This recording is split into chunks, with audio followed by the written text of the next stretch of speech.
आपने बुलाया, ये करम नहीं तो क्या है, मुझे आपने बुलाया, ये करम नहीं तो क्या है। बड़े भाव से दोनों हाथों से पानी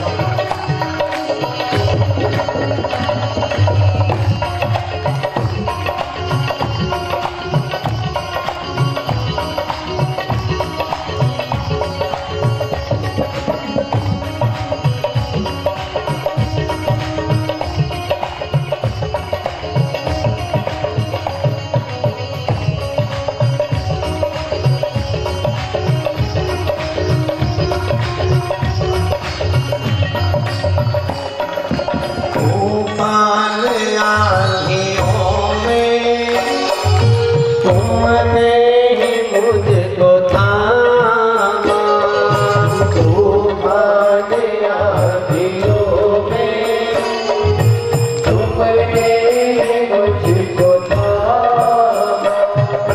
तुम कृष्ण बन के आए जब मैं बना सुदामा, तुम कृष्ण बन के आए जब मैं बना सुदामा, तुम कृष्ण बन के आए जब मैं बना सुदामा, तुम कृष्ण बन के आए जब मैं बना सुदामा।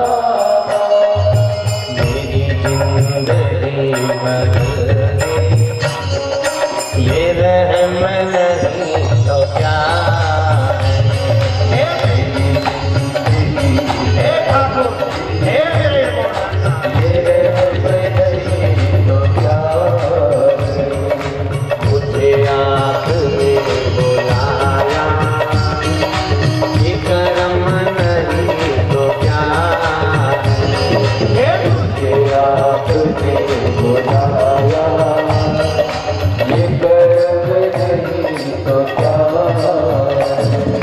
मेरी जिंदगी बदल दी, ये रहम नहीं तो क्या है, मेरी जिंदगी बदल दी, ये रहम नहीं तो क्या है, मेरी जिंदगी बदल दी, ये रहम नहीं तो क्या है, मेरी जिंदगी बदल दी, ये रहम नहीं तो क्या है, मुझे आपने बुलाया, ये करम नहीं तो क्या है, मुझे आपने बुलाया, ये करम नहीं तो क्या है। गोविंद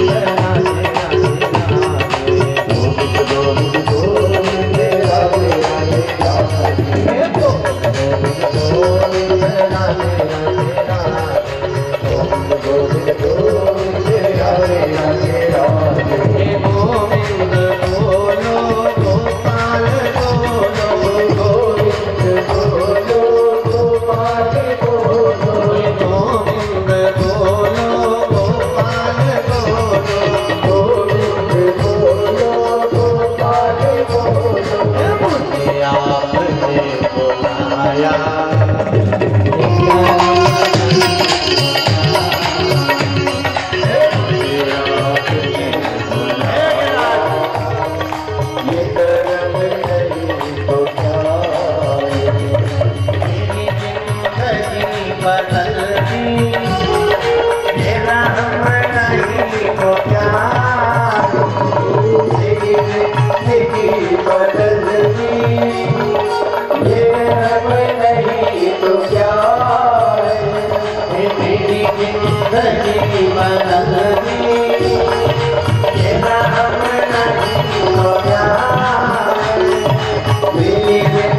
द्रौपदी कह रही है ये जब शरणागति ले चुकी है तो इसके मन में तो भय है ही नहीं। होता है क्या भय? हमारे साथ है श्रीनाथ जी, किस बात की चिंता? किस बात की चिंता है भाई? क्या करनी, क्या चिंता करना, किस बात की चिंता?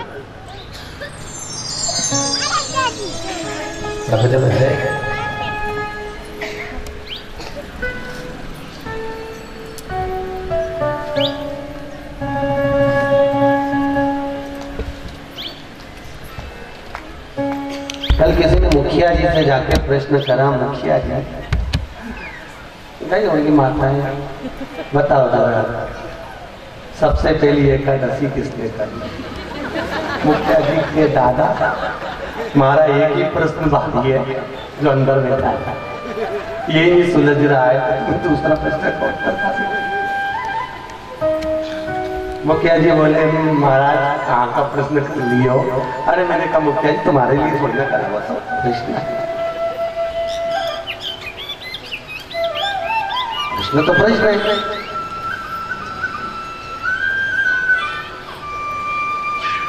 जिसके घर में स्वयं परमात्मा बैठा है तो भय किस चीज का है? किस बात का भय करे भैया? विचार तो करो। द्रौपदी का शब्द गलत नहीं, बड़ी चतुर नारी थी द्रौपदी, बड़ी चतुर। वो तो इसने एक ही गलती सबसे बड़ी कर ली थी कि जब ये कुंवारी थी, आप लोगों ने पुरुषोत्तम मास की कथा में सुना है ना, अधिक मास की कथा में, अधिक मास की कथा में लिखा है कि इस द्रौपदी ने जब 7 ऋषि दरवाजे पर सप्त ऋषि आए तो उनसे कहा कि मुझे वर चाहिए, तो सप्त ऋषि ने कहा द्रौपदी तूने इतनी सेवा करी है, इसका पहले जो नाम था शिला था, क्या नाम था? शिला। तूने शिला इतनी सेवा करी है, तू मांग ले क्या चाहिए तुझको? नहीं बस मैं जो मांगूंगा दे दोगे क्या? हाँ दे दोगे। तो कह दिया मुझे उत्तम पति मिले, पति मिले, पति मिले, पति मिले, पति मिले। 7 ऋषियों ने कहा 5 बार पति पति बोली है इसलिए 5 ही दे दो। 5 इसलिए हमेशा सोच समझ के मांगना चाहिए। भगवान से कुछ भी मांगो ना तो पहले 50 बार विचार करना क्या पति दे दो, पति दे दो, पति। भगवान ने कहा एक बार बोलती तो 1 मिलता, ये बोली कितनी बार? 5 बार तो 5 ही दिए रहे। 5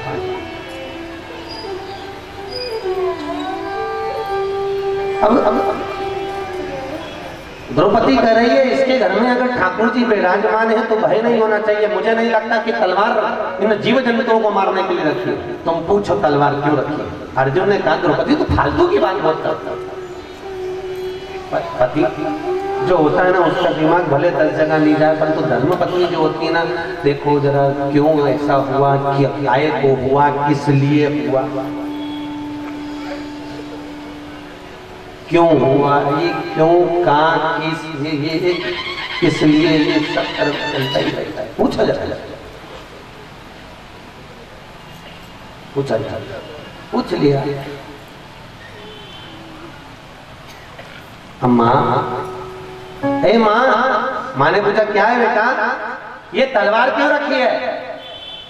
जब तुम इतनी सेवा करती हो, ठाकुर जी से लड़ लड़ाती हो, किसके लिए रखी है? अरे क्या बताऊं रे बेटा, इस तलवार से 2 का गला काटा। 80 साल 85 साल की बूढ़ी बोल रही, इससे 2 का गला काटोगी। किसका काटोगी? तो कि एक तो द्रौपदी का और एक अर्जुन का। अर्जुन ने द्रौपदी को कोनी मारी, अच्छा नाम नहीं बताया, दरवाजे से निकलते इसी गला काट दिया। इससे 2 का गला काटूंगी, एक द्रौपदी का और एक अर्जुन का। तो अर्जुन ने पूछा माँ तू क्या क्या बुरा करा तेरा उस द्रौपदी ने? अरे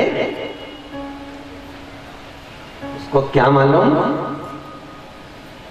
उसके घर में खाने को अन्न नहीं था तो मेरे कन्हैया को बुला लिया, बेचारा भोजन की थाली छोड़कर भागा। उसका चीर खींच रहे थे तब बुला लिया कि मेरा चीर खींचा रहा है, बेचारा कोई काम में लगाने दौड़ के गया।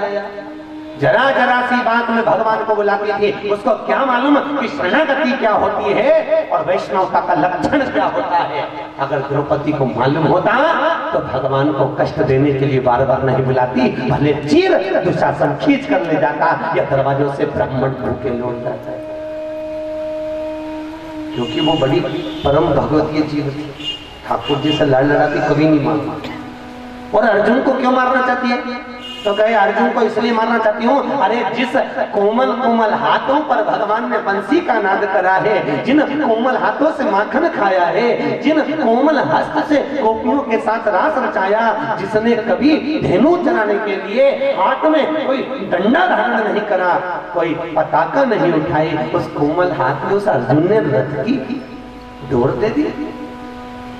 इतने वर्ष तक चलने वाला वो युद्ध में मेरे कन्हैया के हाथ में कितने छाले पड़ गए होंगे। छोड़ने वाली नहीं उस अर्जुन को। अर्जुन ने कहा द्रौपदी निकली चलो, कोई ने भूले से कह दिया कि अपन अर्जुन द्रौपदी तो अभी मार डालेगा, चुपचाप चलो यहाँ निकल। यही भक्त का वात्सल्य है, यही भक्त का वात्सल्य, यही भक्त का प्रेम है कि भगवान को देना है और भगवान से लेना कुछ नहीं है। क्यों बुलाया, क्या था, क्या था? क्योंकि मन और मकान तो कभी भरता ही नहीं है। मन में वस्तुओं की चाह लगी रहती है। आज बेटे की शादी हो गई, कल बेटी की हो जाए, अब एक छोरा हो जाए, छोरा हो गया तो वो अच्छा पढ़ लिख ले, भगवान इतनी उधम करता रहता है दिन भर, अच्छे नंबर से पास हो जाए। ठाकुर ने पास भी कर दिया तो क्या, अब अच्छा कहीं जॉब लग जाए तो जॉब भी लग गया, अब फिर इसकी शादी हो जाए तो शादी भी हो गई, अब बहू आ गई तो इनका भी एक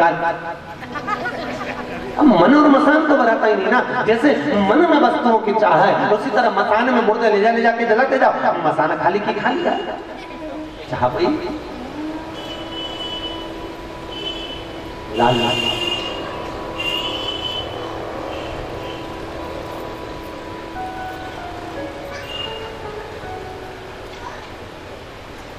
लालच कम कहा,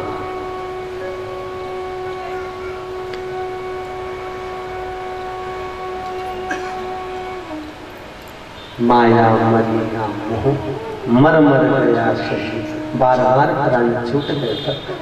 मोह नहीं मरा ना माया।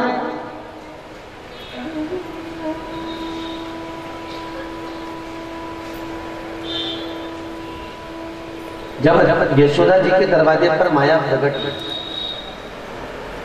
कथा आपने सुनी है, यशोदा जी के दरवाजे पर कौन प्रकट हो गया? माया।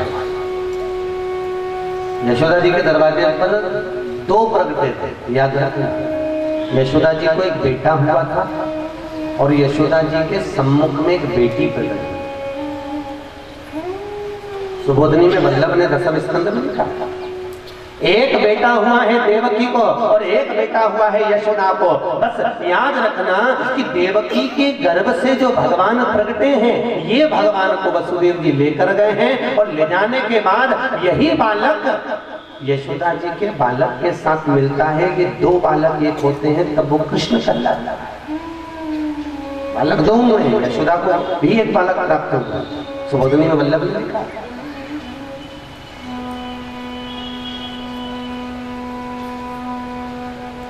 और एक बेटी हुई माया।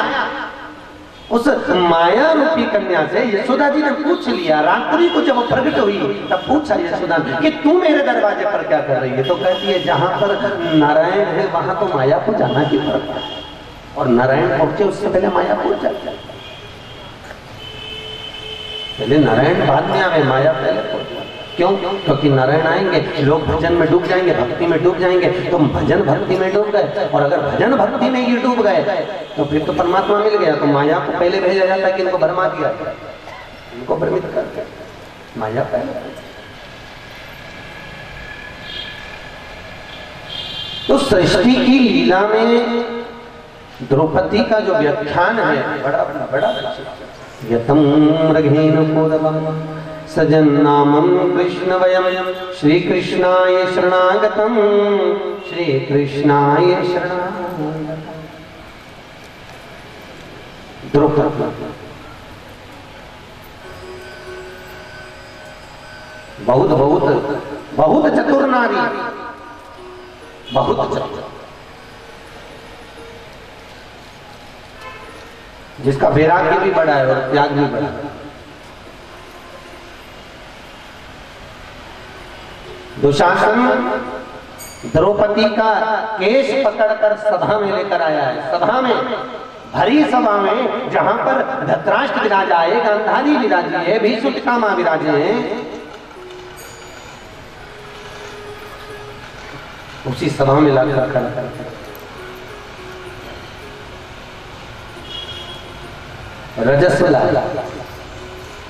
श्रीमद् भागवत में वर्णन किया गया।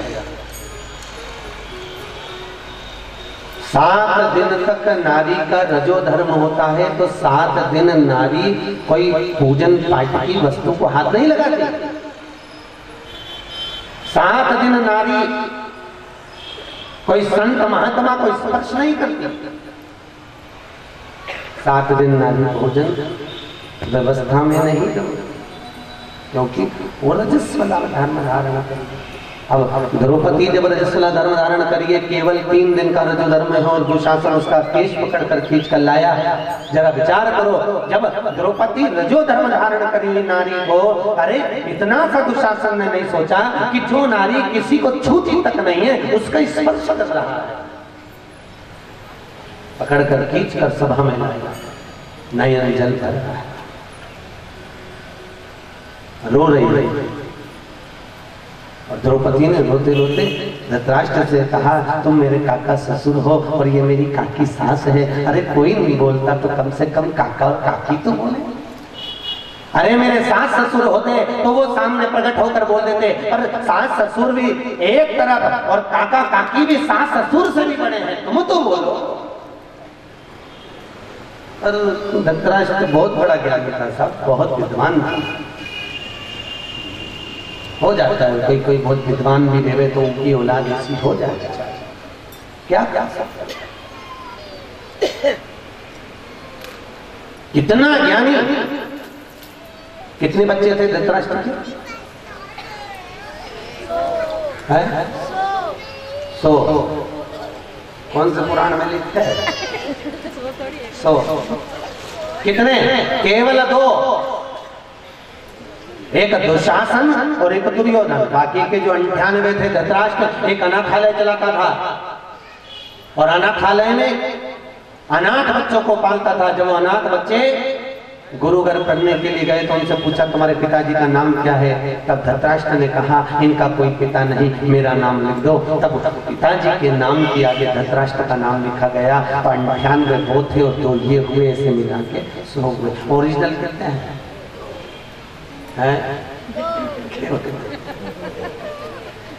अब तुम भले सो गए तो बात दूसरी है, पर हे दिखता है।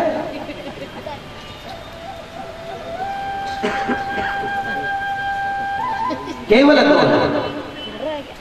और देखो 98 जो पुत्र हुए, उन 98 ने बार बार कहा, अरे दुर्योधन भैया 7 गांव मांग रहे हैं, 5 गांव मांग रहे हैं, दे दो। नहीं नहीं, सुई की नोक के बराबर नहीं दूंगा। तो भगवान ने भी कह दिया, तो मैं पूरा गांव लेके बताऊंगा, तो सुई की नोक के बराबर नहीं।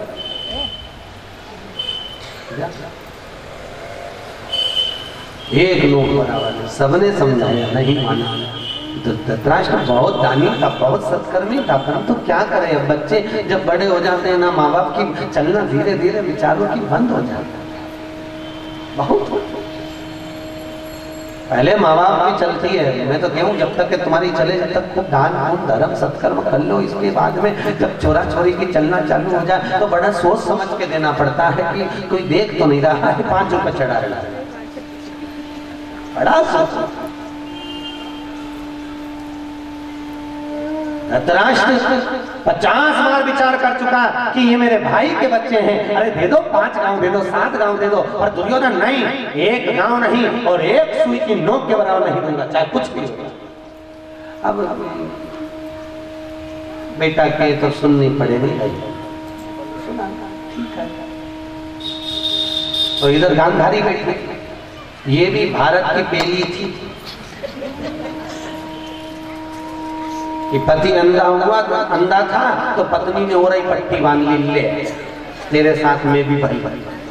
अब पत्नी का फर्ज क्या होता है? धर्म पत्नी कैसी होती है कि पति को दिखाई नहीं दे तो धर्म पत्नी दिखाए, पति से काम नहीं बने तो धर्म पत्नी अपने हाथों से काम करे, पति से चलता नहीं बने पत्नी अपने कंधे का सहारा दे और पति को उस मार्ग तक लेकर जाए। अगर पति बोल नहीं सकता, धर्म पत्नी अपनी वाणी से बोले, पति सुन नहीं सकता, धर्म पत्नी अपने कानों से सुनकर समझाए। अगर पति देख नहीं सकता तो धर्म पत्नी अपने आंखों से दिखा दे, इसे धर्म पत्नी कहा। परंतु ये धर्म पत्नी का एक भी लक्षण नहीं था। अब पति अंधा था तो इन्हें भी कहीं करा, पट्टी मान ली, जैसे तुम वैसे हम। आधे ज्यादा दुर्योधन तो इसलिए परेशान हो गया था, बताओ कम से कम थारी तो आंख थी मां, पट्टी खोल के बैठ जाती तो तू संभाल लेते, इन दो के कौन संभाल? एक के तो संभाल सका, दो दो हो गया। इसको भी विद्वत्ता नहीं कहते कि जैसा वो है वैसा अपन बन जाओ, जैसा वे। कई लोगों की आदत रहती है, सास चिल्लाए क्यों, तेरे से काम नहीं बना, तो क्या जेठानी ने तो नहीं करा? अरे तो जेठानी जैसी तू बन जा, जैसी वो है वैसा अपने को नहीं बनना है। याद रखना, कई लोग होते हैं, अरे जैसा राम ने करा है वैसा हमें करना है, और जैसा कृष्ण ने कहा है वैसा हमें करना है। परंतु लोग क्या करते हैं, जैसा राम ने करा वैसा नहीं करना है, जैसा राम ने कहा वैसा करना है, और जैसा कृष्ण ने करा वैसा करना है। उनने लड़कियां छेड़ी तो अपन भी छेड़ी, उनने चीज चुराया अपन भी चुरा। ये लोगों की टेंडेंसी, ये लोगों का विचार, ये लोगों की दृष्टि हो गई। जैसा कृष्ण ने करा है वैसा हम करेंगे, वैसा हम करेंगे। एक पिताजी अपने बेटे से कहा, क्या दिन भर घूमता रहता है, इधर उधर ढोता रहता, गाड़ी उठाई और लेके चल गया, साइकिल उठाई और लेके चल गया, पढ़ाई लिखाई कुछ भी नहीं रखी, पढ़ अच्छे से पढ़ाई कर। पिताजी ने खूब समझाया, खूब डांटा, दिन भर घूमता रहता है। अरे बनो तो जीवन में राम बनो, बनो तो श्रवण बनो। एक दिन बेटे को गुस्सा आया, बेटे ने कहा, क्या पिताजी तुम मुझे राम और श्रवण बनने को कहते हो, कभी कृष्ण बनने को तो कहते ही नहीं।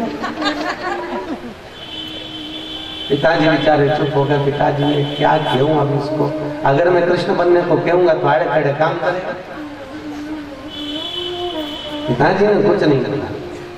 इतने में मां आ गई, और इतने में मां आई, जूड़ा बांधती और मां ने आते से कहा, क्यों रे अपने पिताजी से मुंह मिला रहा है, क्या बोल रहा है कि मैं कृष्ण बनने को नहीं बोलती। अरे मां ने कहा, चल मैं तुझे कृष्ण बनने को कहती हूँ, पर याद रखना भगवान कृष्ण ने जैसे छोटी सी उंगली पर गोवर्धन पर्वत उठाया था, तू भी अपने हाथ पर नाली पे धरी हुई फरसी उठा के रख, 7 दिन तक तो मानोगी कि तू कृष्ण है। इतने में बेटा चुप हो गया, और बेटा चुप हुआ और पिताजी के पास गया, क्योंकि माँ से कौन मिला, माँ बहुत तेज होती। कौन बोले तो गया पिताजी के पास और पिताजी से जाकर कहा, ठीक है पिताजी, तुम मुझे राम और श्रवण बनने की बात करते हो तो मैं राम बनने को तैयार हूँ। जैसे दशरथ जी ने पूरी सत्ता राम जी को सौंपी थी, लाओ तुम तिजोरी की चाबी सौंपो, तिजोरी की चाबी। पिताजी ने भी माथा ठोका, काकी औलाद नहीं है।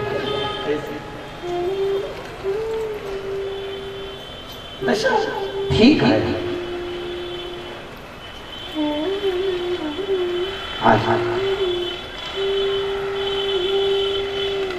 द्रौपदी के चीर को दुशासन खींच रहा, रो रहे, तिलक कर रहे। रोती धृतराष्ट्र गांधारी ने साथ नहीं दिया तो भीष्म पितामह के सामने चली गई। पितामह, तुम हमारे घर के बयो हो, तुम हमारे घर के वृद्ध हो, तुम हमारे घर के बुजुर्ग हो, अरे आप तो साथ दे दो। तो पितामह ने बोल दिया, मैंने तो दुर्योधन के घर का अन्न खाया है, और जैसा खाया अन्न वैसा हो गया मन, जैसा पिया पानी वैसी हो गई वाणी, और जैसा पिया दूध वैसा बन गया बुद्ध। बुद्धि दूध से बनती है, डब्बे का पियो तो डब्बे जैसे हो जाओ, थैली का पी के थैली हो गया। बुद्धि है।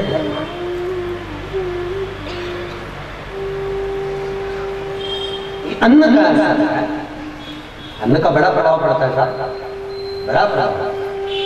4 तरह का अन्न बेकार होता है, आपको याद होगा श्रीमद् भागवत में और महाभारत में इसका क्रम कहा भीष्म पितामह के चरित्र में।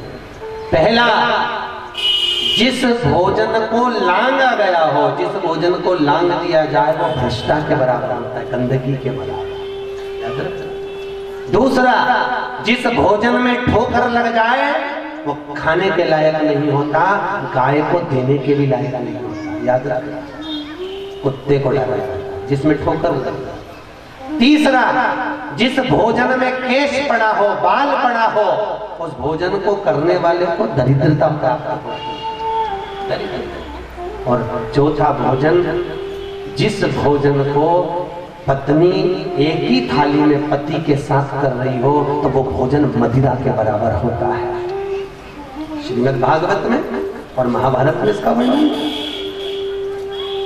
जिस थाली में पति भोजन कर रहा है और पत्नी से कह दिया आजा तू भी बैठ जा, इसी में कर ले, वो मदिरा के बराबर है, भोजन मदिरा। अब आजकल का तो फैशन है, बफेट में जाओ तो एक ही प्लेट में आ जाता। अब जिम तो ले, पर दोष कितना है, दोष कितना। हाँ, कितना वर्णन किया विष्णु पुराण पे जाओ, विष्णु पुराण के 7वें भाव में लिखा है, 7वें स्कंद के अंदर वर्णन करा इसी भोजन के क्रम को। पर यहाँ ये महाभारत तक यहाँ मिलता है, परंतु 7वें स्कंद में जो विष्णु पुराण का लिखा वो क्या लिखा है कि भोजन जब पति कर ले और पति कर कर उसी थाली में अगर पत्नी जीती है तो वो महाप्रसादी हो जाता है। ये विष्णु पुराण में लिखा है, लक्ष्मी जी के लेख। और भी वर्णन करा कि अगर इसी भोजन की थाली में बाप और बेटी दोनों जीव ले तो कभी भी बाप की अकाल मृत्यु नहीं होती। यहां तक का क्रम कहा। बाप और बेटी अगर एक ही भोजन की थाली में बैठकर जीते हैं तो बाप की कभी अकाल मृत्यु नहीं होती, क्योंकि बेटी, गौ और ब्राह्मण ये अकाल मृत्यु को हरने वाले, अकाल मृत्यु। इसलिए जब तक बेटी कुंवारी रहती है तो बाप के साथ भोजन करती है। शादी होने के बाद भले उसका गोत्र बदल गया तो वो अलग भोजन की थाली में करे, फिर तो पिता भी साथ नहीं बैठता, परंतु जब तक कुंवारी है तब तक बेटी साथ साथ अकाल करने वाली। इसलिए हमारे यहाँ शास्त्र कहा कि 3 के भाग्य का धन हर व्यक्ति को मिलता है। पहला, गौ माता के भाग्य का, यदि गाय को एक रोटी दी है तो उसके भाग्य का धन तुमको जरूर मिलेगा। दूसरा, बेटी के भाग्य का, यदि बेटी तुम्हारे घर में जन्म लिए, सोचना मती, रोना मती, बेटी ने जन्म लिया है तो उसके भाग्य का धन तुमको जरूर मिलेगा। और तीसरा है संत ब्राह्मण के भाग्य का, किसी ब्राह्मण ने तुम्हारे घर में अगर 1 गिलास पानी भी पिया है तो उसके भाग्य का धन तुमको जरूर प्राप्त अवश्य।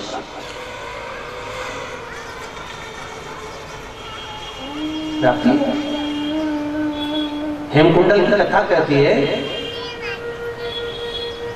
एक हेमकुंडल नाम का सेठ हुआ। क्या नाम था उसका? हेमकुंडल। उसके 2 पुत्र थे, एक विकुंडल और एक श्रीकुंडल। हेमकुंडल बड़ा बड़ा राजसी ठाट में रहने वाला, बड़ा सुंदर ठाट में आनंद करने वाला बड़ा सेठ, बहुत बहुत बड़ा। अब हेमकुंडल के 2 पुत्र, एक श्रीकुंडल एक विकुंडल,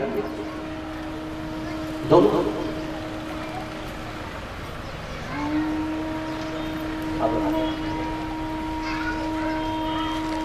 हेमकुंडल जितना धन एकत्रित करता वो उसने धन इकट्ठा कर कर बावड़ी, तालाब, कुएं सब कुछ बनवाया, सब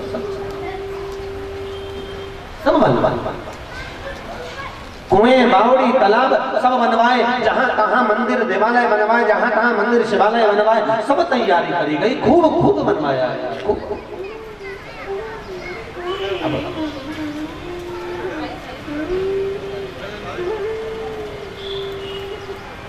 जब समय आया, एक बार ऐसा समय आया कि हेमकुंडल के प्राण छूटे। हेमकुंडल गया। अब राज्य किसका आ गया? विकुंडल और श्रीकुंडल का, क्योंकि दोनों पुत्र हैं। बाप के जाने के बाद में जब राज्य हुआ विकुंडल का और श्री कुंडल का, दोनों का राज्य स्थापित हो गया, दोनों की सत्ता स्थापित हो गई। और आपको पहले भी कथा में कहा, जिसके पास में धन ज्यादा आ जाता है उसके 3 मित्र बन जाते हैं, पहला ताली, दूसरा थाली और तीसरा प्याली, और ये बर्बाद करने वाले हो जाते हैं। बर्बाद, जहां धन बढ़ा, नाव में पानी भरा तो नाव डूबी। चतुरता वो है कि दोनों हाथों से निकाला और बाहर उगली बाहर डाला, बस वही हुआ। 3 मित्र बन गए, ताली मित्र प्रशंसा करने वाले, थाली मित्र गंदा भोजन कराने वाले, और प्याली मित्र को पीना याद नहीं था, मैं खाने ले गए, अपने पैसे से पिलाया, और जब उसके पास पैसा नहीं तो अपने पैसा जो मित्र का पैसा था उसे बर्बाद करने में लग गया। ये प्याली मित्र है, इसलिए 3 मित्र से बचने का प्रयास करो। पहला ताली, प्रशंसा करने वालों से 50 बार बचना, क्योंकि ये प्रशंसा करने वाले गलत जगह पर लगा देंगे, वेश्यावृत्ति में, जुए में, मदिरापान में, मांसाहार में लगा देंगे। इसलिए ताली मित्र से बचिए, दूसरा थाली मित्र से बचिए, और तीसरा प्याली मित्र से बचिए। बर्बाद। विकुंडल और श्री कुंडल, इनके ये 3 मित्र बन गए, बर्बाद हो गए, और दोनों श्री कुंडल और विकुंडल दोनों मर गए। दोनों मरे, यम की केत चढ़े, यमराज के सामने खड़ा करा, चित्रगुप्त महाराज से पूछा, इन दोनों में देखो कितना पाप पुण्य है, किसको पाप का सजा देना है, किसको पुण्य की सजा देना है। चित्रगुप्त महाराज ने कह दिया कि श्री कुंडल को नरक भेज, श्री कुंडल को नरक भेज दो और विकुंडल को वैकुंठ भेज दो। विकुंडल को वैकुंठ, हाँ वैकुंठ ले जाने लगे विकुंडल को, और इधर श्री कुंडल को नरक ले जाने लगे। तो श्री कुंडल जब नरक में जाने लगा, यमदूतों से कहने लगा, तुम्हारा यमराज का रिश्वतखोर है, तुम्हारा यमराज का पैसा मैसा खाता है, तुम्हारा यमराज का रतन माणिक लेता है। क्यों, क्या हो गया? अरे हम दोनों भाइयों ने रोज गलत कर्म करा, हम दोनों भाइयों ने जितना ठाट करा, साथ करा, हम दोनों भाइयों ने सब काम एक साथ करा, तो फिर उसको वैकुंठ और मुझे नरक क्यों? तब कहा, सुन श्री कुंडल, तू कह रहा है कि विकुंडल वैकुंठ क्यों जा रहा है, उसका एक कारण है। माघ के महीने में एक बार भूले से ये वन में पड़ गया, और वन में घूमते घूमते इसको इसका एक ब्राह्मण पुत्र मित्र मिल गया। कौन मित्र मिला? ब्राह्मण पुत्र। इसको एक पुत्र मिल गया ब्राह्मण का, जो इसका मित्र था, और पहचान गया, अरे विकुंडल तू और श्रीधर तू दोनों मिल गए। और वो ब्राह्मण इसको जंगल में से घुमा कर ले जाकर यमुना जी के तट पर रहता था, कालंदी के तट पर रहता था, कालंदी के तट पर रह गया। और इसके पास में कोई सरोवर, कोई कुंड तो थे नहीं, यमुना जी की नदी थी, माघ का महीना था।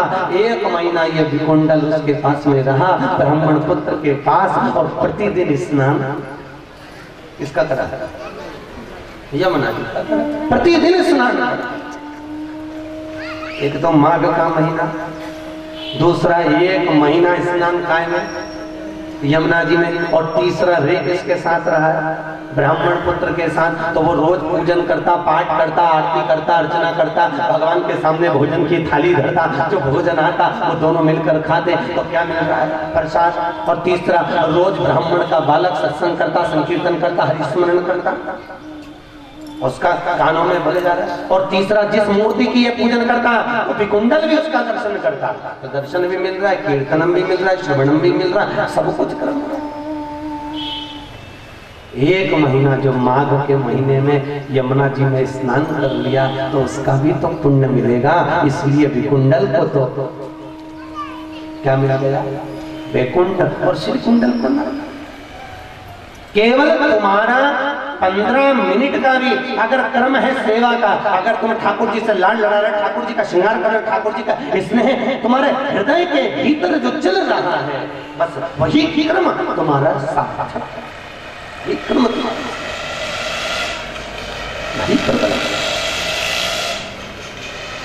द्रौपदी रो रही, नयन जल बना, आंखों से अश्रु बहा। मैंने दुर्योधन के घर का अन्न खाया है, बोल नहीं सकता, नहीं बोल ही नहीं सकता। कल का एक प्रश्न लिखो, कल के लिए प्रश्न लिखो, उत्तर ढूंढ के लाना, पुरस्कार मिलेगा। लिखो, आज का उत्तर तो हम बाद में लेंगे, कल के लिए प्रश्न लिखो कि भीष्म पितामह को कौन सी तिथि, कौन से महीने में बाणों की सैया पर पटका था?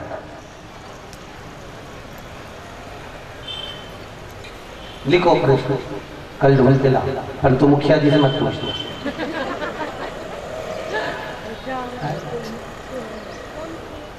क्या प्रश्न है कि भीष्म पितामह को कौन से महीने में कौन सी तिथि पर बाणों की सैया पर पटका? कौन सी तिथि पर? कौन सा महीना था? पितामह, और वो पुष्टि मार्ग में बड़ी प्रचलित तिथि है, बड़ी प्रचलित। देखो थोड़ा सा कोड हम बता देते हैं, आगे मर्जी तुम्हारी, तुम ढूंढ के लाओगे तो और ही याद बनाएगा। पुष्टि मार्ग में बड़ी प्रचलित तिथि, बड़ी प्रचलित।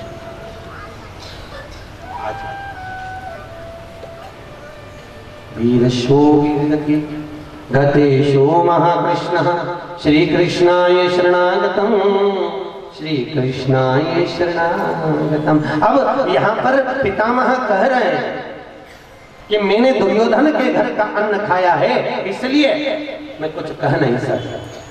अन्न की परिभाषा आपको कहा, 4 तरह का अन्न बेकार होता है। कौन कौन सा? पहला, जम के बोलो, लांगा हुआ। दूसरा, ठोकर लगा हुआ। तीसरा, केश बाल पड़ा हुआ। और चौथा, पत्नी के साथ अगर पति एक ही थाली में भोजन कर रहा है तो वो मदिरा के बराबर होता है। महाभारत में, श्रीमद् भागवत में बल्लभ।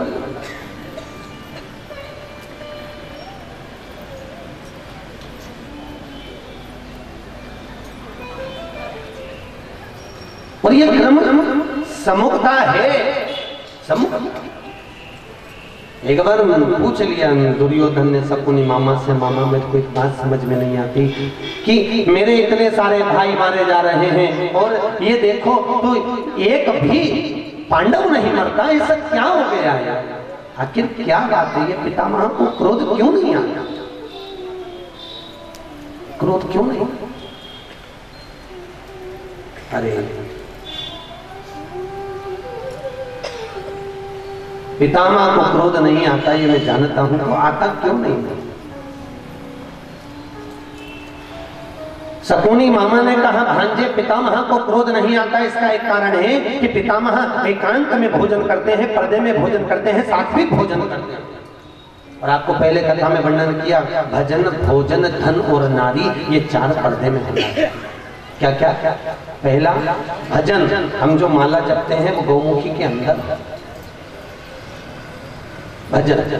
भोजन भी पर्दे के भीतर, और धन भी पर्दे के भीतर, और नारी भी पर्दे के भीतर। भजन, भोजन, धन और नारी पर्दे में हो तो तमता प्रदान करते। ये भीष्म पितामह एकांत में भोजन करते हैं, पर्दे में भोजन करते हैं, सात्विक भोजन करते हैं, इसलिए इनको क्रोध नहीं आता। यदि इनको क्रोध दिलाना है तो इनके भोजन पर चंडाल की दृष्टि पड़, बस क्रोध आ जाएगा। सीधी बात है, जिस भोजन को कर रहे हो कोटले पे बैठ के कर लो, घर में क्लेश चल रहा, चंडाल की दृष्टि पड़ रही है, चंडाल की दृष्टि पड़कर सीधे भोजन कर। तो शकुनी मामा ने कहा, तू चंडाल की दृष्टि दे दे, गुस्सा आ जाएगा, अभी भीष्म पितामह युद्ध करेंगे और पांडवों को मार देंगे। तो मामा, अगर भीष्म पितामह एकांत में भोजन करते हैं, पर्दे में भोजन करते हैं, सात्विक भोजन करते हैं, तो वहां चंडाल कैसे भेजूं? तो शकुनी मामा ने कहा, भांजे तू चंडाल से कम है क्या? केवल कर्म से चंडाल नहीं होता, व्यक्ति अपनी बुद्धि से भी चंडाल हो जाता है। तो चंडाल से कम। मामा, तुम मुझे चंडाल कह रहे हो? नहीं, चंडाल क्या कहूं? मैं तो कह रहा हूं, बता रहा हूं कि किसी का धन, किसी की संपदा, किसी की सत्ता, किसी का वैभव अगर रख भी लिया तो वो चंडाल कर्म है हमारा, चंडाल कर्म। कल आपको कथा में कहा था कि वल्लभ ने कितनी सुंदर बात लिखी है सुबोधनी के भीतर है, और वो शिव महापुराण से निकालकर अपने व्याख्यान में वर्णित कर दी कि सबसे ज्यादा नरक जाने वाला जीव कौन है? प्रसाद बांटने वाला। इसलिए पुष्टि मार्ग में प्रसाद ही नहीं बंटता। हवेलियों कितना कितना खींचा।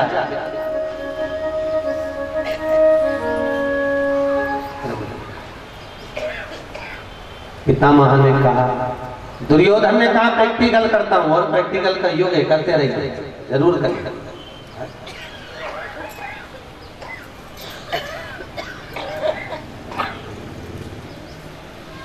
कल कोई कह रहा था महाराज जी ने कथा बाची पर भागवत जी नीची रात के को, मैंने कहा तू उठाने गया?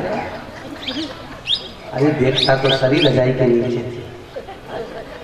अब जैसे तुम्हें ठंड लगे थी, ठंड में है एक गाय, एक लोग घर में कुत्ता बांध रहे हैं तो उनके ठंड लग रही है, पशु पक्षी की ठंड लग रही है, और ये तो हमारा ठाकुर है। स्वयं भागवत में भगवान कृष्ण ने विराम पर कहा, हे उद्धव, ये श्रीमद् भागवत ले, लोग मुझे मथुरा वृंदावन गोकुल बरसाना और तीर्थों में जाकर ढूंढेंगे, गुरु के दरवाजे जाकर ढूंढेंगे, मुझे किसी तीर्थ में मत ढूंढना। भागवत के पंडाल में जाना, जो भागवत है ये मेरा ब्रह्मांग स्वरूप है, उसी के रूप में मैं विराजमान हूँ। तो इसको भी तो ठंड लगे, तो इसलिए रजाई ढाल कर तुम्हें तो दिखा ना।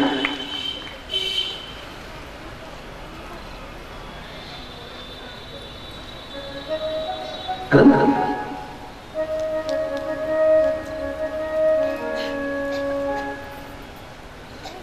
आज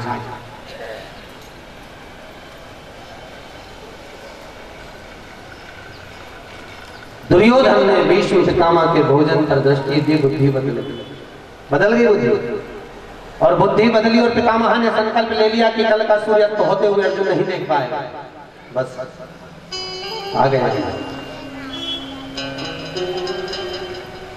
कल का सूर्यास्त हो, आधी रात को तो मोतीचूर का लड्डू बटुआ पूरे युद्ध के मैदान में, पूरे कुरुक्षेत्र में, पूरे कुरुक्षेत्र। अब देखो जरा, कभी कभी बड़ा विचित्रता हो जाती है, चारों तरफ जहां लाशों का ढेर हो, रक्त पड़ा हो, क्षण भर का रक्त,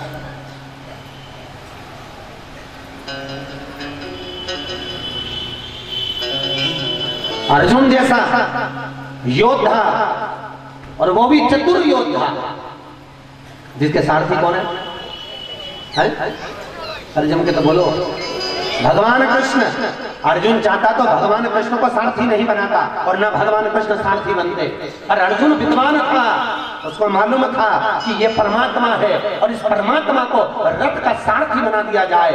और भगवान ने, अर्जुन ने भी कह दिया था, युधिष्ठिर भैया आप मुझसे बड़े हो, नकुल सहदेव तुम भी छोटे हो, भीम भैया बड़े हो, और याद रखना कि मेरे रथ के आगे तुम्हारा रथ नहीं जाना चाहिए।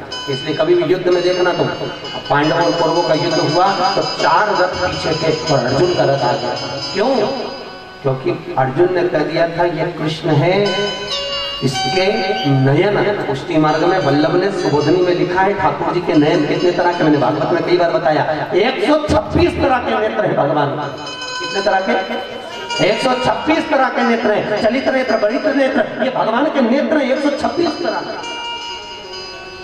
तो अर्जुन को मालूम था जिसके नयन 126 तरह के हैं, तो लीला केवल नैनों पर कर देगा, केवल नैनों पर। इसलिए भैया अपने रथ को आगे मत लाना, जब मेरा रथ आगे रहेगा उस समय पर भगवान कृष्ण सारथी बनकर बैठेंगे, और जब युद्ध के मैदान में सारथी रथ को लेकर जाता है तो सबसे पहले सामने खड़े हुए योद्धाओं को देखता है, और जब योद्धाओं को केवल कृष्ण अपनी दृष्टि से देखेंगे तो इतने में तो सामने खड़े हुए योद्धा सब बलहीन, यशहीन, वैभवहीन हो जाएंगे, और युद्ध हम अपने आप जीत जाएंगे। परंतु तुम सामने मत जाना भूले से। इसलिए कृष्ण के सम्मुख में कोई भी पांडव का एक भी योद्धा सामने नहीं आया, एक भी सामने उधर की सेना बलहीन हो गई। केवल दृष्टि से देखा, बल खत्म। दूसरी दृष्टि जैसे फेंकी वैसे वीरता नष्ट। इसलिए तो बर्बरीक ने कहा था, घटोत्कच करने के लिए और घटोत्कच की पत्नी, क्या नाम था घटोत्कच की पत्नी का? चलो लिख लो, कल के लिए दूसरा प्रश्न भी लिखो। घटोत्कच की पत्नी का क्या नाम था? हड़म्बा भीम की पत्नी थी।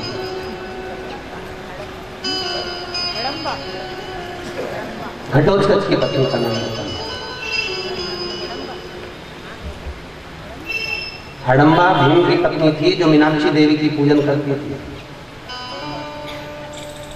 7 बार कात्यायनी व्रत करा था हड़म्बा ने, और 5वें व्रत में ही माता ने आकर कह दिया था कि तुझे भीम जैसा पति मिलेगा। हड़म्बा घटोत्कच की पत्नी का भी बड़ा लेख मिलता है शास्त्र में, आपको कल नाम बताना है, पुरस्कार मिलेगा। बड़े प्रेम से ढूंढ के लाओ, चिंता ना करो, पुरस्कार हो गया, तुम ढूंढो।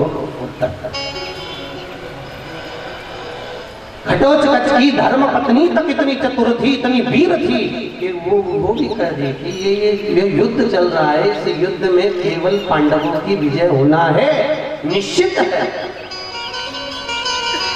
निश्चित। और अंतिम में जब बर्बरीक से पूछा, बर्बरीक बता तूने युद्ध में क्या देखा? बर्बरीक के देखना क्या था? मारने वाला भी कृष्ण था और बचाने वाला भी कृष्ण था। पहचान गया। वो बर्बरीक के शीश से पूछा तो बर्बरीक पहचान गया। तो बर्बरीक के शीश को भगवान ने कह दिया, मेरा श्याम नाम तुझे प्रदान करता हूँ, खाटू में तेरा धाम हो जाएगा, खाटू का श्याम के नाम से पूजा जाएगा, बर्बरीक श्याम के नाम से पूजा जाएगा। जो पहचान गया वो दुनिया में पूजा पहचान।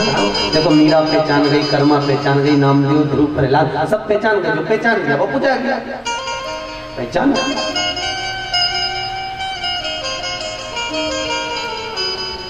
अब लड्डू बट रहे हैं और वो भी युद्ध के मैदान में बांटे जा रहे हैं।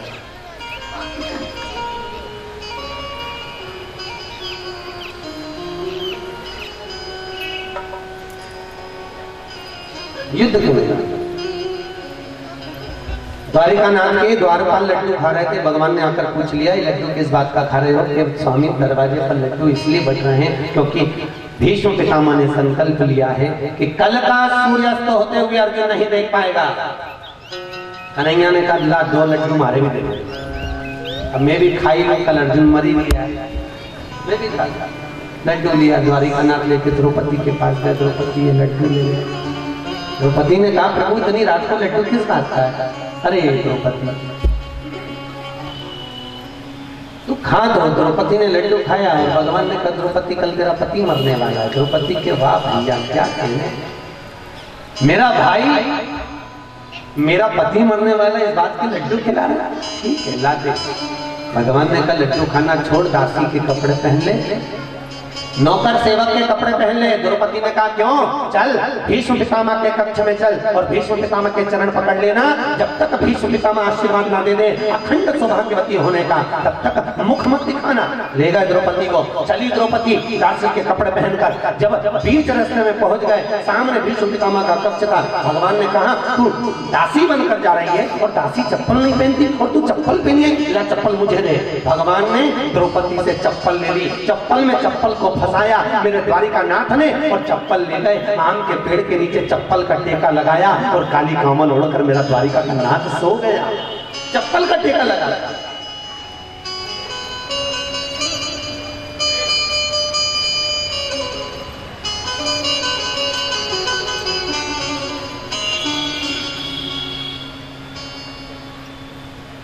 भगवान को चरण और पादुका से बड़ा सुख मिलता था। यज्ञ के टाइम पर भगवान ने करा ही क्या? सबसे बड़ा काम उन्हीं ने दिया कि मैं चरण धुलाऊंगा और कुछ भी नहीं करूंगा। जितने आएंगे संत महात्मा सबके चरण धुलाऊंगा, जितने भी यज्ञ में पहुंचेंगे सबके चरण धुलाऊंगा। तो नारद जी सबसे ज्यादा खुश थे, सबसे ज्यादा खुश थे नारद जी। लक्ष्मी जी ने पूछा क्यों रे नारद तू इतना प्रसन्न क्यों है? कि 25 बार धुलवा लिए, 26 बार जा रहे हैं।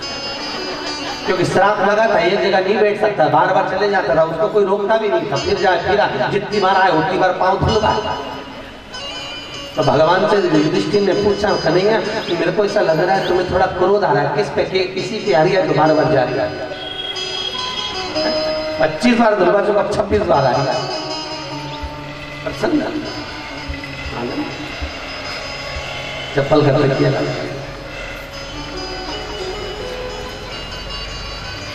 विचार करो, जिस ठाकुर ने कितना त्याग करा है ब्रज में रहकर, कितना त्याग करा।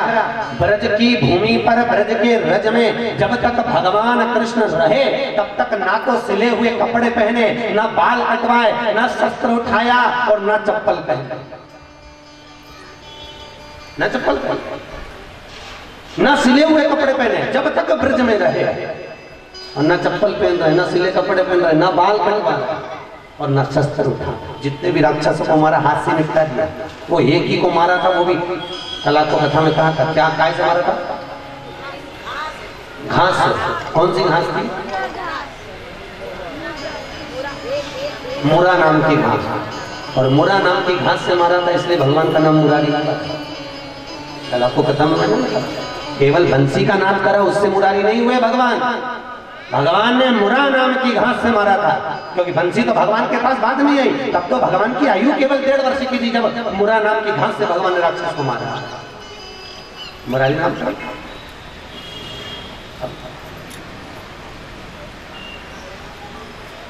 द्रौपदी जा रही है, द्वारपालों ने रोका, तुम कोनों में दासी झूठे बर्तन लेने आई, जाओ। झूठे बर्तन लेने अंदर की ओर गई। भीष्म पितामह को रात भर नींद नहीं आ रही है, खिड़की में से झांक रहे थे। द्रौपदी पहुंच गई, चरण पकड़ लिए। पितामह को लगा दुर्योधन की पत्नी रोज थोड़ा जल्दी आती है, आशीर्वाद लेने आती है, प्रणाम करने आती है, आज थोड़ा जल्दी आ गई। इतना घूंघट करी थी ना तो पहचान में नहीं होता है। पहले इतना चलता था, फिर धीरे धीरे इतना हो गया, आ गया। अब तो देखते हुए जाओ, मैं नहीं है।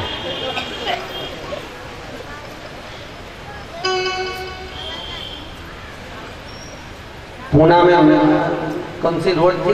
करवे रोड। करवे रोड महेश्वरी महिला मंडल का था।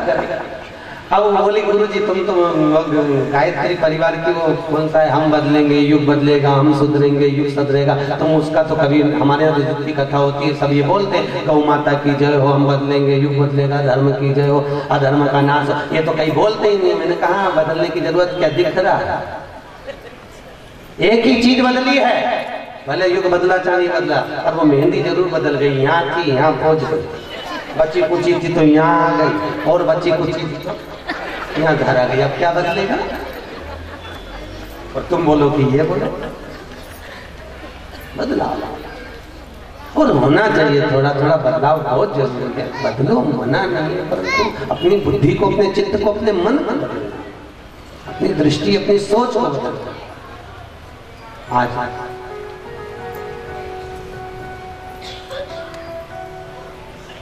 यदि बुद्धि नहीं बदलाती तो जरा विचार करो, कितनी कितनी कृपा करी मेरे ठाकुर ने, कितनी कृपा करी कि एक बार अर्जुन घूमते घूमते दक्षिण दिशा में निकल गया। और दक्षिण दिशा में जब अर्जुन निकला तो अर्जुन गया दक्षिण में, तो रामेश्वर सेतुबंध के पास में धनुषकोटि तीर्थ था। आप लोग गए होंगे रामेश्वर, तो धनुषकोटि तीर्थ गए हो?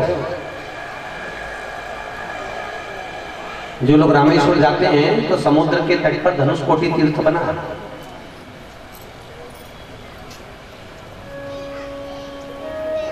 रामेश्वर में महाप्रभु जी की जो बैठक जी है वो धनुषकोटि तीर्थ के बिल्कुल लगी लगाई नजदीक में।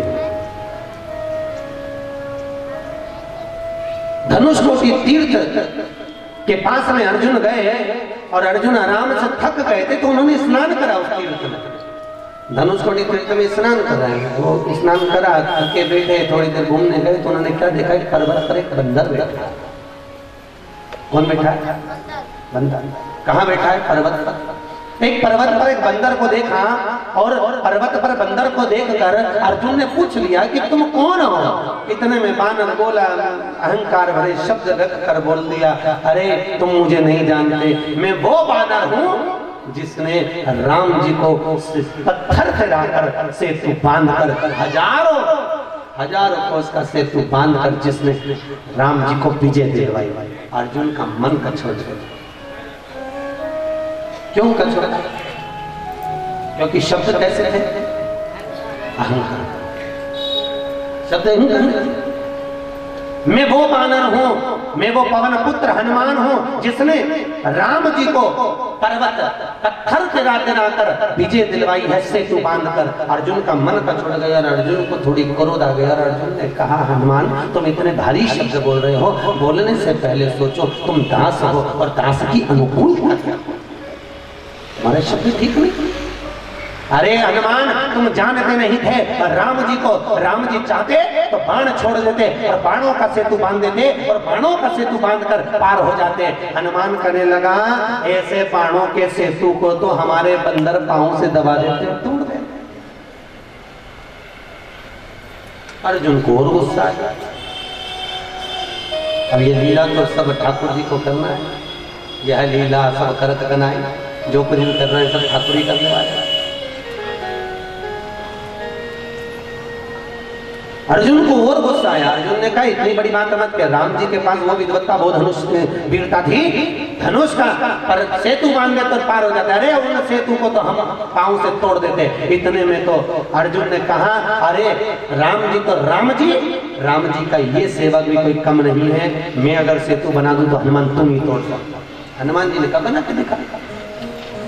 शर्त हो गई दोनों के बीच में, अगर सेतु तोड़ दिया तो अर्जुन ने कहा मैं चिता बनाऊंगा और जल जाऊंगा, भस्म हो जाऊंगा, और अगर सेतु नहीं टूटा तो हनुमान जी ने कहा मैं जल के भस्म हो जाऊंगा। अब उधर राम जी का भगत, इधर कन्हैया जी का भगत।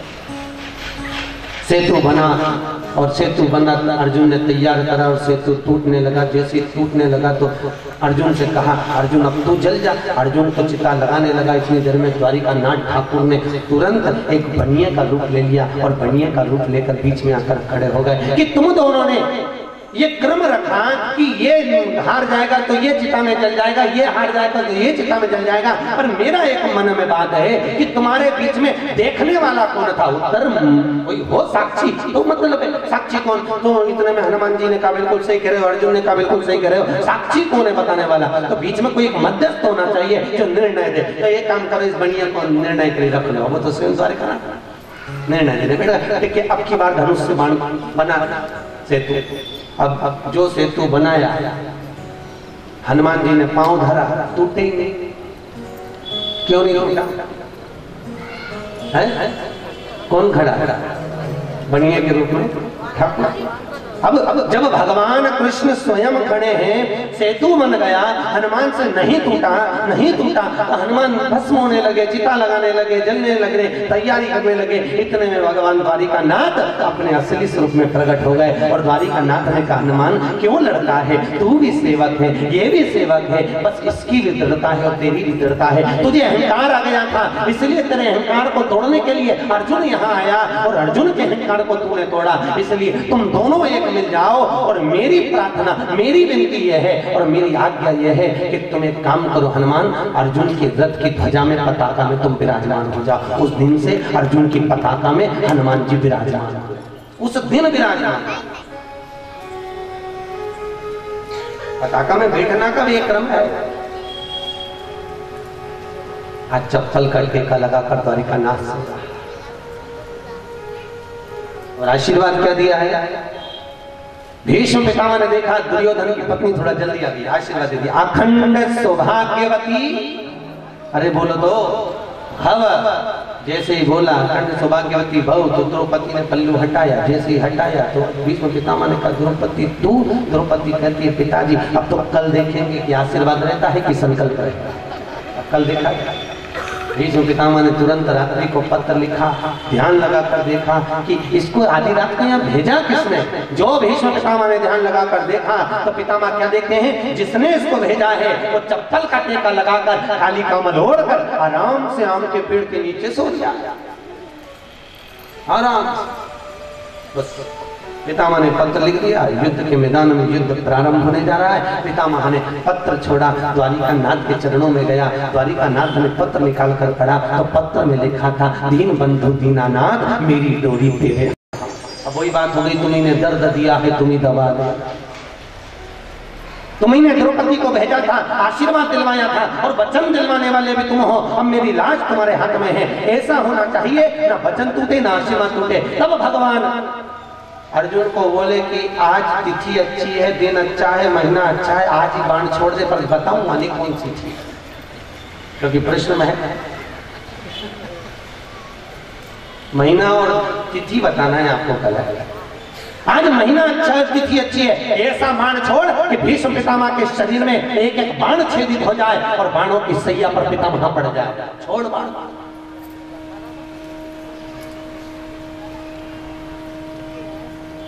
बस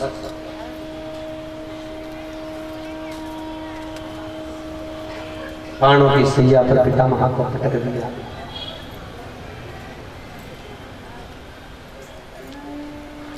कितने बाण चुके थे? तो कहा कि जितनी पितामह ने जीवन में एकादशी का व्रत करा था,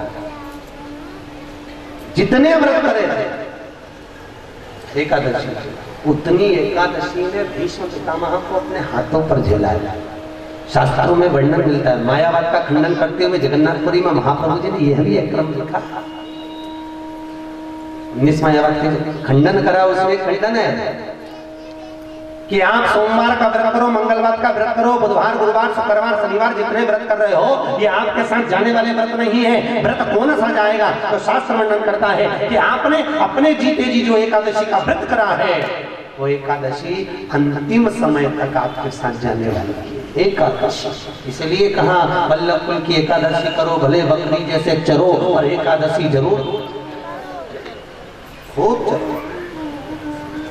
नहीं बने सिर ज्यादा करके तो 2-4 चाय पी लो, सिंगदाना खा लो, और वो काय काय की पूरी हो दादा सब निपटा लो। पर एकादशी जरूर बहुत। ठाकुर जी को अति प्रिय क्या है? एकादशी का व्रत और तुलसी का दल। तुलसी अच्छी सुबोधनी के 11वें स्कंद में महाप्रभु जी ने एक वर्णन करा है, बहुत सुंदर वर्णन है। क्या लिखा कि आपके घर में ठाकुर जी की सेवा में अगर तुलसी का दल जा रहा है और तुलसी के रोप बढ़ते चले जा रहे हैं, जितने तुलसी के रोप बढ़ते चले जाते हैं, उतना गौलोक धाम जाने का मार्ग सुलभ होते चले जाता है। उतना मतलब एकादशी 11वें स्कंद में वर्णन कर रहा है सुबोधनी के कि जितना तुलसी का दल निकालने के बाद, ठाकुर की शरणागति को देने के बाद भी अगर तुलसी के कुंड का, तुलसी का रोप, डालियां बढ़ रही है, तो वो गौलोक धाम का मार्ग प्रशस्त कर रही है। तुलसी ठाकुर को इतनी प्रिय है।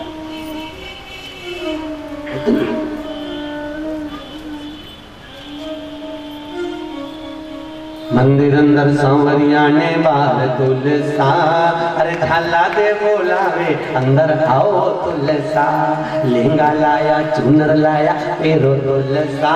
नहीं नहीं रे सांवरिया, रुक्मन रानी लड़सी, रुक्मन रानी लड़सी, तो मारो काई तरसी, उसे पीहर पहुंचा दो तुम तो फेरो तुलसा। इतनी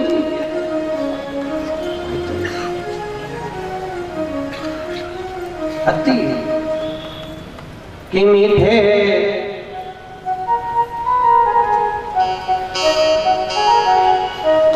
वो मीठे रस से भरोड़ी तुलसा रानी लागे। मीठे रस से भरोड़ी तुलसा रानी लागे। प्यारो प्यारो सांवरिया रो मंदिर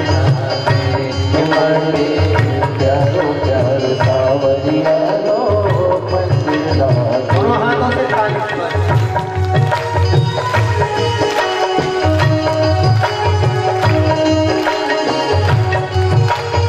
बड़े आना।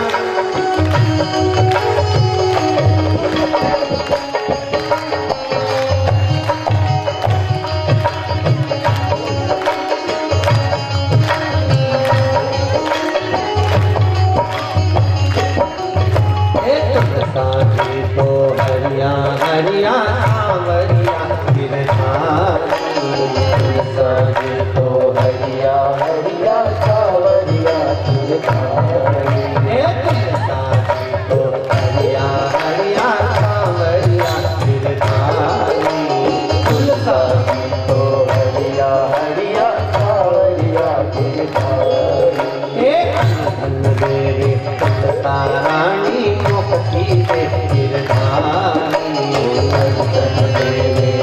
तारानी मुक्ति दे गिरधारी धन देवे तारानी मुक्ति दे गिरधारी धन देवे तारानी मुक्ति दे गिरधारी कमले में तुलसा बड़ी प्यारी लागे कमले में तुलसा बड़ी प्यारी लागे प्यारो प्यार सांवरियारो मन लागे प्यारो प्यारो सांवरियारो मन लागे मीठे रस से भरोड़ी तुलसा रानी लागे मीठे रस से भरोड़ी रानी लागे मन में प्यारो प्यार सांवरियारो मन लागे प्यारो प्यारो सांवरियारो मन लागे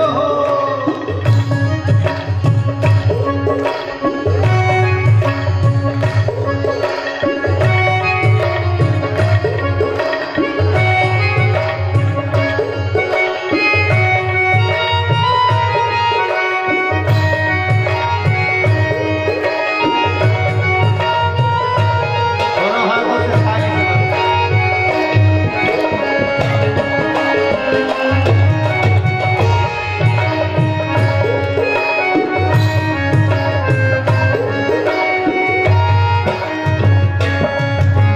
सतभामा ने गर्भ भयो हे तोल लियो गिरधारी सतभामा हे सतभामा ने गर्भ भयो हे तोल लियो गिरधारी सतभामा ने गर्भ भयो लक्ष्मी सब धर दीनो कुबेर कर दियो खाली लक्ष्मी सब धर दीनो हरे ठाकुर जीरो पलड़ो ऊंचो नीचो लागे ठाकुर जी को बदलो छोटी चोलागे मने प्यारो प्यार सांवरियारो मन लागे प्यारो प्यारो सांवरियारो मीठे रस से भरोड़ी तुलसा रानी लागे मीठे रस से भरोड़ी रानी लागे प्यारो प्यारो सांवरियारो मन लागे प्यारो प्यारो सांवरियारो मन लागे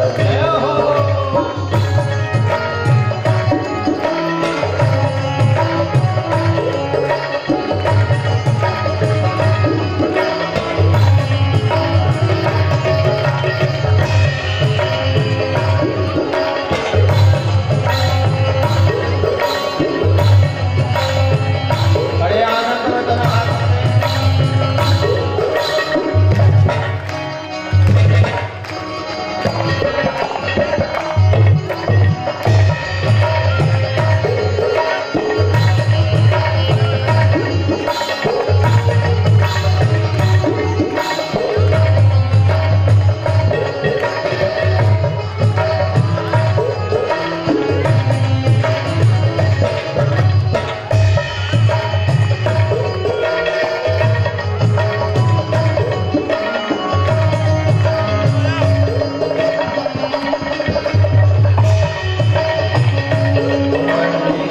प्यारो प्यार सांवरियारो मन लागे प्यारो प्यारो सांवरियारो मन लागे मने प्यारो प्यारो सांवरियारो मन लागे मने प्यारो प्यारो सांवरियारो मन लागे और तुलसा महारानी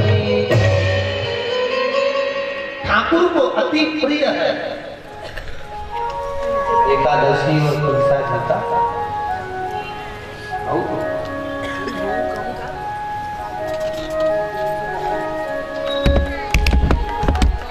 प्रिय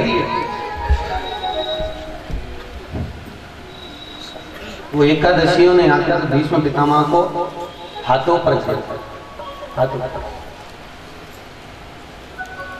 द्रौपदी का चीर जो दुशासन खींचा, यहाँ तक कि गुरु द्रोणाचार्य तक भी